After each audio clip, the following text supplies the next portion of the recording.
नमस्कार, मेरा नाम है अमिताभ और दृष्टि आईएएस की इन डेप्थ श्रृंखला में एक बार फिर से आपका स्वागत है। आज हम बात करेंगे तकनीकी पे आधारित एक कंपनी जो पिछले कुछ वर्षों से खासा चर्चा में रही है, एक बार फिर से सुर्खियों में है। जी हाँ, हम बात कर रहे हैं ओपन एआई की। तो आज की हमारी चर्चा ओपन एआई पर ही केंद्रित होगी। क्या है वो खबर, क्यों चर्चा में है और क्या है इससे संबंधित बातें, वो आज के इस संदर्भ को हम लेकर आगे बढ़ेंगे। सबसे पहले देखेंगे हम कि खबर क्या है, फिर देखेंगे ये चर्चा में क्यों है। ओपन एआई की ऐतिहासिक पृष्ठभूमि को भी हम देखेंगे, क्योंकि जब कोई कंपनी चर्चा में होती है तो उसकी ऐतिहासिकता परीक्षा के लिहाज से महत्वपूर्ण हो जाती है। फिर हालिया घटनाक्रम क्या है जिसकी वजह से ये सुर्खियों में है, उस पर भी एक नजर डालेंगे। एआई का विकास और उसकी उपयोगिता क्या है, जब एआई से संबंधित यह कंपनी है, इसने अपने विकास यात्रा ही एआई पर आधारित है, इसकी विकास यात्रा, तो उसको समझेंगे। एआई और उसकी चुनौतियों को देखेंगे, क्या आगे की राह हो सकती है उस पर भी विचार करेंगे। और अंत में हमारी परिपाटी एक अभ्यास प्रश्न की होती है, तो चलेंगे अभ्यास प्रश्न की तरफ। तो आइए शुरू करते हैं चर्चा। सबसे पहले बात अगर खबर की करें तो खबर इंडियन एक्सप्रेस की है। A brief history of open AI and what led to Sam Altman ouster. वास्तव में a brief history of open AI, इसमें ओपन एआई की हिस्ट्री की बात की जा रही है और एक विशेष व्यक्ति सैम अल्टमैन की बात की जा रही है। तो क्यों इनकी बात की जा रही है, आइए देखते हैं क्या है मामला, क्यों चर्चा में है। ओपन एआई के सह संस्थापक थे सैम ऑल्टमैन और ग्रेग ब्रॉकमैन, ये दो व्यक्ति हैं। वास्तव में सह संस्थापक सैम ऑल्टमैन जो हैं, हाल ही में इनको इस कंपनी से बर्खास्त कर दिया जाता है। और साथ ही जैसे ही इनको बर्खास्त किया जाता है, एक अन्य व्यक्ति जो ग्रेग ब्रॉकमैन हैं, जो इसके पूर्व अध्यक्ष भी रहे हैं, वो भी इस कंपनी का साथ छोड़ देते हैं। ये कंपनी इस वजह से काफी चर्चा में है क्योंकि इन दोनों व्यक्तियों का इस कंपनी में खासा योगदान रहा है। इनकी वजह से कंपनी ने काफी लंबा सफर तय किया, काफी एक पहचान बनाई दुनिया के तकनीकी जगत में, इसने अपनी खासा पहचान बनाई। 2020 में ये कंपनी चर्चा में एक बार आई थी जब चैट जीपीटी की वजह से इसने मीडिया जगत का ध्यान अपनी ओर काफी आकर्षित किया और हर जगह इन लोगों को बुलाया जाने लगा। साथ में अभी पिछले नवंबर माह में इसने चैट जीपीटी ने अपने जब प्रीव्यू को जारी किया तो केवल 5 घंटे में ही तकरीबन 10 लाख लोगों ने साइन अप किया। इस वजह से फिर से यह कंपनी सुर्खियों में आई। और हाल में अगर बात करें तो इन दो व्यक्तियों के इस कंपनी से अलग होने की वजह से एक बार फिर से ओपन एआई चर्चा में बनी हुई है। तो चर्चा में बने होने का कारण आप समझ गए। एक बार नजर डालते हैं इसकी ऐतिहासिक पृष्ठभूमि पर। बात अगर इस कंपनी की ऐतिहासिकता की करें तो फाउंडिंग अगर इसकी देखें तो दिसंबर 2015 में यह कंपनी अमेरिका में सैन फ्रांसिस्को में इसका गठन हुआ, इसकी नींव पड़ी। और बेसिकली ये एक शोध संगठन है, एक रिसर्च फाउंडेशन है। इसमें रिसर्च का काम होता है किस दिशा में, तो आर्टिफिशियल जनरल इंटेलिजेंस की दिशा में, एजीआई की दिशा में। और अगर इसके नेचर की बात करें तो ये गैर लाभकारी संगठन के रूप में स्थापित हुआ, अर्थात किसी भी लाभ के लिए नहीं बनाई गई थी, गैर लाभकारी कंपनी थी और अनुसंधान संगठन था, रिसर्च ऑर्गेनाइजेशन था, जैसा कि बताया गया सैन फ्रांसिस्को में इसका मुख्यालय था। और लक्ष्य की जहां तक बात है तो कृत्रिम सामान्य बुद्धिमत्ता, अर्थात हम बात करें तो आर्टिफिशियल जनरल इंटेलिजेंस को कैसे डेवलप किया जाए, इस दिशा में कार्य करना, यही इसका लक्ष्य है। और अगर बात करें कृत्रिम बुद्धिमत्ता की तो क्या है, कृत्रिम बुद्धिमत्ता वास्तव में एक ऐसा सॉफ्टवेयर है, एक ऐसी बुद्धि है जिसका निर्माण मनुष्य के द्वारा किया गया है। एक सॉफ्टवेयर के माध्यम से उसको हम संरक्षित रखते हैं और ऐसा माना जाता है कि इंसानों जितना ही वो स्मार्ट है, उसकी कैपेबिलिटी मानव बुद्धि के ही समान है। तो ये कुछ तथ्य थे। अगर बात करें तो जब इसकी स्थापना हुई, इसके एस्टेब्लिशमेंट के 2 वर्षों के बाद ही जीपीटी का विचार इस संस्था के जो अग्रणी व्यक्ति थे उनके दिमाग में आने लगा था। लेकिन इस प्रकार के बड़े प्रोजेक्ट को लॉन्च करने के लिए, उस पर कार्य करने के लिए, उसको बेहतर स्वरूप में लाने के लिए आवश्यकता होती है फंड की, आवश्यकता होती है बुनियादी ढांचे की, उसके लिए मद की आवश्यकता होती है। इसलिए चूंकि ये प्रकृति इसकी गैर लाभकारी थी तो ये चीजें संभव नहीं हो पा रही थी। इसलिए आप देखेंगे 2019 में ये 2 हिस्सों में बढ़ जाती है कंपनी।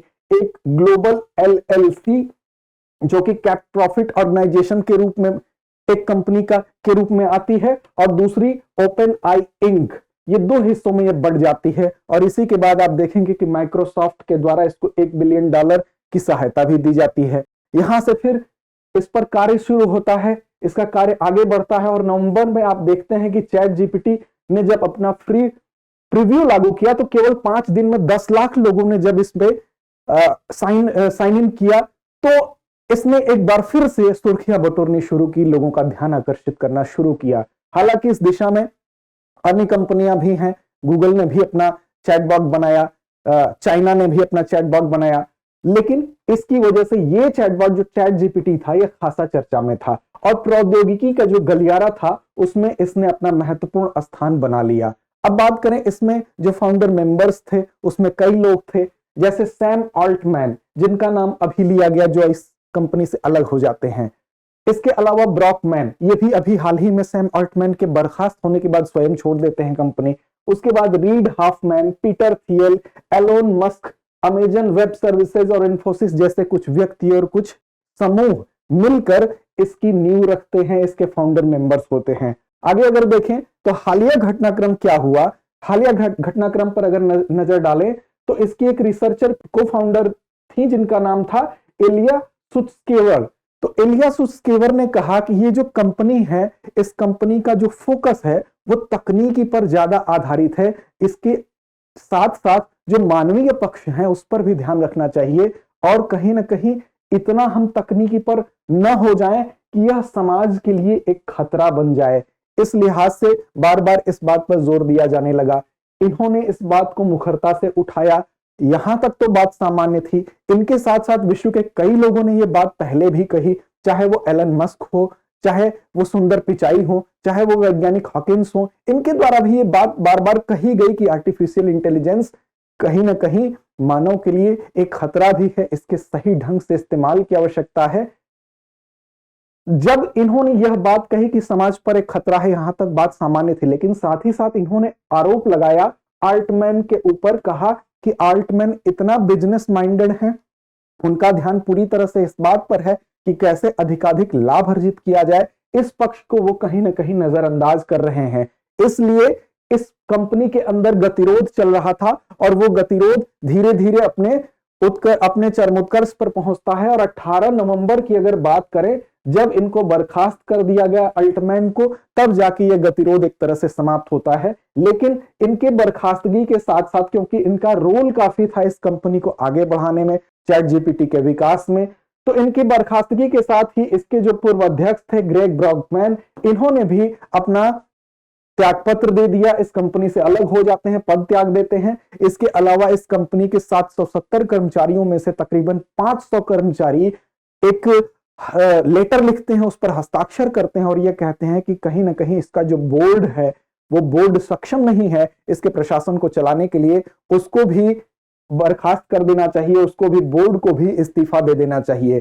तो कर्मचारियों का भी विरोध एक तरह से अल्टमैन और ग्रेग ब्रॉकमैन के पक्ष में जाता हुआ नजर आता है। इसका मतलब कहीं ना कहीं इनका योगदान ज्यादा रहा होगा। अब बात आर्टिफिशियल इंटेलिजेंस की हो रही है, क्योंकि इसी से संबंधित यह कंपनी रही है, खासा चर्चा में रही है, चैट जीपीटी की वजह से चर्चा में रही है।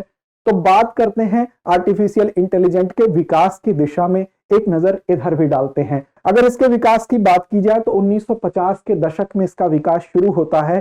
सबसे पहले 1956 में जॉन मैकार्थी नाम के व्यक्ति थे जिन्होंने इस दिशा में सबसे पहले कार्य किया। इसके बाद हम देखेंगे तो 1969 में हम देखेंगे एक देश काफी महत्वपूर्ण है जिसका नाम है जापान। जापान की बहुत अहम भूमिका रहती है और जापान ने शेकी पहला सामान्य प्रयोजन मोबाइल रोबोट भी बना। सामान्य प्रयोजन मोबाइल रोबोट मतलब ऐसा रोबोट जो गतिशील हो सकता है, मोबाइल कंडीशन में रह सकता है। 1970 के दशक में जापान ने काफी काम किया और 1981 में 5th जनरेशन नाम की उसने एक योजना शुरू की। इस योजना का काफी महत्वपूर्ण योगदान रहा और यहां से फिर देखेंगे आप सुपर कंप्यूटर के विकास के लिए 10 वर्षीय कार्यक्रम भी बनाया गया। ब्रिटेन इसके लिए एलवी नाम का एक प्रोजेक्ट चलाता है सुपर कंप्यूटर की दिशा में कार्य करने के लिए। यह सारा विकास का क्रम है। इसी तरह से आप देखेंगे यूरोपीय संघ, उसने एस्पिरिट नाम से एक कार्यक्रम की शुरुआत कर दी। इस तरह से आप देखेंगे कि 1997 में सुपर कंप्यूटर डीप ब्लू बनता है, इसको डिजाइन किया गया था और यही वो समय है 1997 का समय, जब डीप ब्लू ने शतरंज चैंपियन के जो वर्ल्ड चैंपियन थे उनको पराजित कर दिया। तो इस दिशा में आप देख सकते हैं कि कितनी बड़ी उपलब्धि थी कि एक तरह से शतरंज मस्तिष्क का खेल माना जाता है, और मस्तिष्क के सबसे खेल में सबसे ऊपर जो विराजमान व्यक्ति है अर्थात मानव का जो प्रतिनिधित्व करता है, उसको यह मशीन या तकनीकी परास्त करती है। तो अपने आप में यह मील का पत्थर साबित हुआ। इसने लोगों का ध्यान आकर्षित किया कि कहीं यह मानव मस्तिष्क को उसकी सीमा को लांघ न जाए, और अगर सही दिशा में इसका उपयोग होता है तो वह सार्थक हो सकता है, लेकिन अगर इसकी दिशा गलत हुई तो वो निरर्थक भी हो सकता है, वो विध्वंसकारी भी हो सकता है। 2002 में पहला व्यावसायिक रूप से सफल रोबोटिक वैक्यूम क्लीनर बनाया जाता है। इसी क्रम में आगे इसकी उपयोगिता किस क्षेत्र में हो सकती है, तो कई क्षेत्रों में हो सकती है। कंप्यूटर गेमिंग में इसकी उपयोगिता होती है। आप देख सकते हैं आजकल तमाम गेम ऐसे बनाए जाते हैं जो एकदम वास्तविक जीवन से संबंधित लगते हैं। प्राकृतिक भाषा प्रसंस्करण में, अगर नेचुरल लैंग्वेज प्रोसेसिंग में देखें, इसका इस्तेमाल होता है। एक्सपर्ट सिस्टम में होता है, जो प्रवीण प्रणालियां बनाई जाती हैं किसी भी चीज के लिए, उसमें इस्तेमाल होता है। दृष्टि प्रणाली विजन सिस्टम में इसका इस्तेमाल किया जाता है किसी भी चीज को देखने के लिए, उसमें इस प्रणाली का इस्तेमाल बहुत ठीक प्रकार से किया जाता है। वाक पहचान स्पीच रिकॉग्नाइजेशन में भी करते हैं। आप देखते हैं गूगल में भी ये प्रणाली होती है कि आप बोल के कोई चीज सर्च कर लेते हैं, स्पीच रिकॉग्नाइजेशन की व्यवस्था होती है तमाम जगह पर। बुद्धिमान रोबोट, इंटेलिजेंट रोबोट बनाने में भी इसकी उपयोगिता होती है और हो सकती है, और तमाम ऐसे आयाम हैं जहां पर यह उपयोगी साबित हो सकता है। गुण इसके कई हैं जिसकी वजह से यह काफी खासा चर्चा में रहता है। कुछ एक गुण पर आप नजर डालें तो सबसे पहली बात यह है कि मानवीय त्रुटि यहां पर हमको कम दिखाई देगी। जैसे जो त्रुटि है वो कम दिखाई देगी, मानव की तुलना में त्रुटि यहां पर कम दिखाई देगी, ऐसा कहा जाता है। लेकिन यह चीज हम अभी इसका मूल्यांकन करेंगे तो बताएंगे कि गणना तक तो ठीक है, लेकिन जहां पर रचनात्मकता की बात आती है वहां यह मानव से थोड़ा सा पिछड़ता हमको दिखाई देता है। साथ ही अगर बात करें तो मानव का स्वभाव होता है, मानव कुछ समय तक कार्य करता है फिर थक जाता है, उसको आराम की आवश्यकता पड़ती है। लेकिन मशीन, इसमें अगर देखें तो यह सोता नहीं है, ये 24/7 काम कर सकता है, ये एक प्लस पॉइंट है। ऐसे क्षेत्र जहां पर हमें अधिक कार्य लेने की आवश्यकता है वहां पर इस प्रकार इसका उपयोग हम कर सकते हैं। आर्टिफिशियल इंटेलिजेंस उपयोगी साबित हो सकता है। मानव का स्वभाव होता है कि एक ही काम को उसको बार बार करने के लिए दिया जाए तो वो बोर हो जाता है, उस काम को करने से वो मना भी कर सकता है। लेकिन इनके साथ ऐसा नहीं है, वो उबेगा नहीं, दोहराव से इसको किसी प्रकार की परेशानी नहीं होगी, वो इसको एक काम बार बार कराया जा सकता है। साथ ही अगर देखें स्पीड की बात की जाए तो ये काफी तेज कार्य करता है। स्वास्थ्य के क्षेत्र में इसकी उपयोगिता की बात होती है, ऑपरेशन में इसकी उपयोगिता की बात होती है। ऐसी कंडीशन में ग्रामीण क्षेत्रों में जहां पर कार्यबल की कमी है वहां पर आर्टिफिशियल इंटेलिजेंस का उपयोग करके कम समय में अधिक उपचार किया जा सकता है। तो ये कुछ इसके गुण भी हैं। अब बात इसके दोष की करते हैं। दोष की अगर बात करें तो अभी इसमें रिसर्च और डेवलपमेंट होता है, साथ ही इसमें टाइम टेकिंग प्रोसेस है। कुल मिला के इसमें लागत बहुत ज्यादा है जिसकी वजह से यह महंगी प्रणाली है। अभी इसमें खर्च बहुत ज्यादा है, इसको हर जगह इंप्लीमेंट करने के लिए इसका सस्ता होना जरूरी है। दूसरी बात जो सबसे बड़ी खामी दिखाई देती है वो दिखाई देती है रचनात्मक प्रतिभा का ह्रास। कुछ ऐसी चीजें हैं जो इंसान की क्रिएटिविटी को बनाए रखने के लिए जरूरी हैं, लेकिन अगर इंसान की क्रिएटिविटी का स्थान मशीनें लेने लगेंगी तो वो क्रिएटिविटी कहीं ना कहीं मर जाएगी। कोई कई वर्षों के अभ्यास के बाद अगर चित्रकारी सीखता है, कोई कई वर्षों के अभ्यास के बाद अगर गायन सीखता है, कोई कई वर्षों के अभ्यास के बाद अगर अभिनय सीखता है, अगर इस प्रकार की तकनीकी रहेगी तो आप मशहूर अभिनेताओं को याद नहीं रख सकेंगे, मशहूर कलाकारों को याद नहीं रख सकेंगे, आप बड़े बड़े गायकों को याद नहीं रख सकेंगे, आप बड़े बड़े चित्रकारों को याद नहीं रख सकेंगे, क्योंकि जो कार्य वो वर्षों की साधना के पश्चात जो स्किल उन्होंने सीखा है वो चुटकियों में ये मशीन कर देगी। ऐसे में एक बड़ा संकट रचनात्मकता के ऊपर भी आता है। लेकिन एक और चीज है, वो ये है कि जैसे चैट जीपीटी का जब प्रयोग हो रहा था उसमें कहा गया एक खास विषय पर उसके द्वारा उसको कहा गया कि आप 3 पैराग्राफ में इस पर निबंध लिख के दिखाएं, तो उसने लिखा तो 3 पैराग्राफ में ही, उसने बात भी सारी चीजें लिखी उसमें, लेकिन जो रचनात्मकता मानव मस्तिष्क के द्वारा होती है, जो इमोशंस मानव मस्तिष्क उसमें लेकर आते हैं, उसका अभाव कहीं ना कहीं दिखाई देता है। साथ ही बीजगणितीय गणना में अभी भी यह असफल दिखाई देता है, उसमें यह पूरी तरह सफल नहीं दिखाई देता है। लेकिन बहुत ऐसे फील्ड हैं जहां पर यह बहुत बेहतर कार्य करता है। ऐसे क्षेत्र में क्या होगा, विशेष रूप से जो गणना आधारित फील्ड है, जो कैलकुलेटिव बेस्ड जो सेक्टर है, वहां पर आप देखेंगे कि जैसे बैंकिंग सेक्टर हुआ, अनव्यावसायिक सेक्टर हुए, चाहे विनिर्माण उद्योग हुआ, ऐसी जगहों पर आप देखेंगे अगर मनुष्य का स्थान इसने लिया तो बड़ी मात्रा में बेरोजगारी का जन्म होगा। एक आंकड़े के अनुसार तकरीबन 30 करोड़ बेरोजगार लोग यहां पर बेरोजगारी सृजित हो जाएगी, 30 करोड़ लोग बेरोजगार हो जाएंगे 2025 तक। यह कहा गया था, 2018 के एक आंकड़े के अनुसार कहा गया था कि 2025 तक तकरीबन 50% लोग बेरोजगार हो जाएंगे। साथ ही साथ अगर आप देखें तो अत्यधिक निर्भरता चैट जीपीटी पर अगर होगी तो मानव मस्तिष्क वो कुंद कर देगी, उसकी रचनात्मकता प्रभावित होगी। इसके अलावा कई ऐसे क्षेत्र हैं जहां पर इसके बेहतर उपयोग हो सकते हैं, जैसे समुद्र से अगर हमें संसाधनों की खोज करनी है, कोई ऐसा दुर्गम क्षेत्र है जहां पर मनुष्य का जाना उसके जान माल के खतरे के लिए खतरनाक होता है जान माल के लिए, तो ऐसी जगह इसका इस्तेमाल जरूर कारगर हो सकता है। अंतरिक्ष में आप देखें, अभी हाल ही में व्योम मित्र भेजा गया, वहां पर इसका इस्तेमाल ठीक हो सकता है। साथ ही आप देखें तो स्वास्थ्य के क्षेत्र में, चिकित्सा के क्षेत्र में इसका बड़ा महत्वपूर्ण योगदान हो सकता है। कम समय में अधिक ऑपरेशंस किए जा सकते हैं। इसका हम देखें तो सैन्य क्षेत्र में बेहतर इस्तेमाल हो सकता है। हम दुर्गम क्षेत्रों में, ऐसी जगहों पर जहां हमारे जवानों का नुकसान होता है, वहां पर ऐसे आर्टिफिशियल इंटेलिजेंस द्वारा निर्मित रोबोट का इस्तेमाल हो सकता है। इसके अलावा विनिर्माण क्षेत्र में इसका बड़ी मात्रा में इस्तेमाल हो रहा है, इसीलिए बड़ी बड़ी विनिर्माण जो कंपनियां हैं वो इसके क्षेत्र में, आर्टिफिशियल इंटेलिजेंस के क्षेत्र में काफी खर्च कर रही हैं उसके रिसर्च और डेवलपमेंट के ऊपर। ये इसके दोष भी थे कुछ, हमारे पास इसके चुनौतियां भी हैं। कौन सी चुनौतियां हैं? तो सबसे बड़ी चुनौती नैतिकता की है। नैतिकता के बारे में प्रधानमंत्री जी भी हमारे बार बार चिन्हित किए कि आर्टिफिशियल इंटेलिजेंस ठीक है, लेकिन एथिकल आर्टिफिशियल इंटेलिजेंस पर जोर दिया जाए, अर्थात तकनीकी वहीं तक मानव के लिए ठीक है जहां तक उसका इस्तेमाल मानव की भलाई के लिए हो। कहीं ऐसा ना हो कि यह तकनीकी मानव के ऊपर हावी हो जाए। कुछ पिक्चरों में भी यह परिकल्पना दिखाई गई है कि ऐसी तकनीकी जो बहुत ज्यादा स्मार्ट है, वो अगर कुछ ऐसा कोड डेवलप कर लेती है जो मानव के ऊपर अधिकार कर ले, कुछ ऐसे हथियार डेवलप कर ले कि मानव के लिए वो घातक हो जाए, तो ये चीज पर भी हमें ध्यान रखना चाहिए। इसलिए सबसे बड़ी आवश्यकता यह है कि हम इस आर्टिफिशियल इंटेलिजेंस के साथ साथ इसमें एथिकल जो इंटेलिजेंस है उसका समावेश करें, अर्थात इसमें नैतिकता का समावेश हो कि इसका इस्तेमाल सही हाथों में हो, सही तरीके से हो, मानव के कल्याण के लिए हो, कहीं से भी यह मानव के लिए अहितकारी ना हो। पूर्वाग्रह की जहां तक बात है, इसमें पूर्वाग्रह देखा गया है। कई बार ऐसा हुआ, जैसे 2018 में एक घटना हुई जब एक कंपनी अमेजन में लोग आवेदन कर रहे थे उसमें नौकरियों के लिए। उस समय ज्यादातर आवेदन जो किए गए वो पुरुषों के किए गए, उसमें महिला आवेदन कम था। तो उसने ये निष्कर्ष निकाल दिया आर्टिफिशियल इंटेलिजेंस ने कि आवेदन के लिए महिलाओं की तुलना में पुरुष ज्यादा योग्य होते हैं। ये एक त्रुटि पाई गई। दूसरी बात, आपको देखा गया कि उबर कंपनी में एक समय आवेदन हो रहा था, ड्राइवरों का सत्यापन चल रहा था। ऐसे में उसके ऊपर नस्लीय भेदभाव का आरोप लगा, क्योंकि ये कार्य करता है उसी ज्ञान के आधार पर जो इसमें फीड है।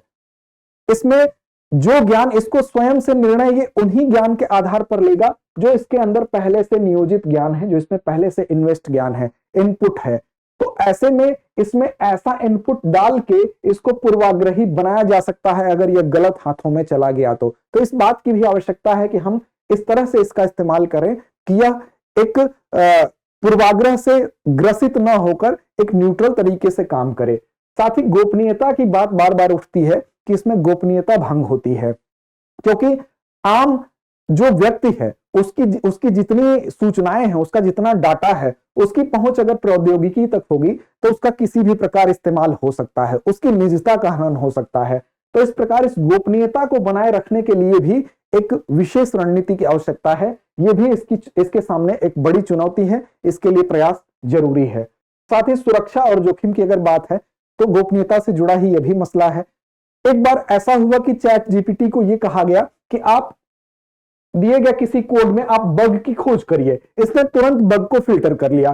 तो जो चीज सेकंडों के अंदर बग को खोज सकती है, तो वो ऐसा कोड भी डेवलप कर सकती है जो कहीं ना कहीं आपके साइबर के लिए, आपके सुरक्षा के लिए खतरा उत्पन्न हो। इस दृष्टिकोण से इन सब बातों को भी हमें ध्यान में रखना होगा, इसके लिए भी हमें विचार करना होगा। अब उसके लिए क्या आगे की राह हो सकती है, इन चुनौतियों से निपटने के लिए हमें क्या करना चाहिए? तो आगे की राह में जो सबसे आवश्यक कदम है वो है अंतरराष्ट्रीय सहयोग का, क्योंकि ये किसी एक देश के प्रयास से संभव नहीं है, ये वैश्विक प्रयास के माध्यम से ही यह सफल हो सकती है बात। और इसके लिए अभी हाल ही में आपने देखा होगा कि इन्हीं चुनौतियों के मद्देनजर रखते हुए हाल ही में अंतरराष्ट्रीय स्तर पर एक वैश्विक समिट भी आयोजित की गई। यूके में लंदन में यह समिट आयोजित की गई।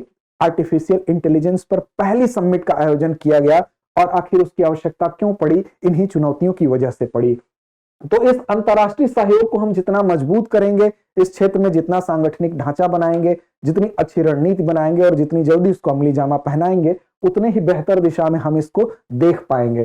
साथ ही हम ध्यान दें संबंधित शिक्षा के साथ कार्यबल के विकास पर बल। इस क्षेत्र में, आर्टिफिशियल इंटेलिजेंस के क्षेत्र में, हम ज्यादा से ज्यादा लोगों को शिक्षित करें, क्योंकि एक ऐसा कार्यबल हम तैयार कर दें जो आर्टिफिशियल इंटेलिजेंस अगर लागू भी हो तो ऐसी दिशा में शिक्षित कार्यबल हमारे पास उपलब्ध हो जिससे बेरोजगारी भी कम होगी, और हमारे पास एक ऐसा कार्यबल होगा जो इस संबंधित हुनर से शिक्षित होगा। ये इस दिशा में उठाने वाला एक जरूरी कदम है, निरंतर अनुसंधान और नवाचार। साथ ही इस दिशा में निरंतर हमें रिसर्च और डेवलपमेंट पर खर्च करना चाहिए, इस दिशा में विचार करना चाहिए कि कैसे इसको हम और बेहतर और मानव के लिए उपयोगी बना सकते हैं। इसका उपयोग मानव की भलाई के लिए हो सकता है। साथ ही नैतिक और उत्तरदायी एआई का विकास हो, इस बात का विशेष ध्यान रखना होगा। साथ साथ मानव एआई का सहयोगी हो, एआई मानव का विरोधी ना हो, इस प्रकार की प्रणाली हम अगर विकसित करेंगे तो जरूरी है कि यह आर्टिफिशियल इंटेलिजेंस मानव के साथ कदम से कदम मिलाकर उसको नई ऊंचाइयों पर ले जाएगा। अगर हम इन सावधानियों का ध्यान नहीं रखेंगे तो वो दिन दूर नहीं कि तकनीकी का हमें दास बनना पड़े। इसलिए इन बातों की सावधानी को हमें ध्यान में रखकर आगे बढ़ना पड़ेगा। आपके लिए आज का अभ्यास प्रश्न पटल पर है। अभ्यास प्रश्न है कि ब्लेंडर एक चैटबॉट है, इसका निर्माण किसके द्वारा किया गया है? आपके सामने ऑप्शन है, A Google, B Meta, C Microsoft और डी उपयुक्त में से कोई नहीं। उम्मीद है आप इसका जरूर कमेंट बॉक्स में जवाब देंगे। लड़ते रहें, अपने लक्ष्य की ओर बढ़ते रहें। धन्यवाद।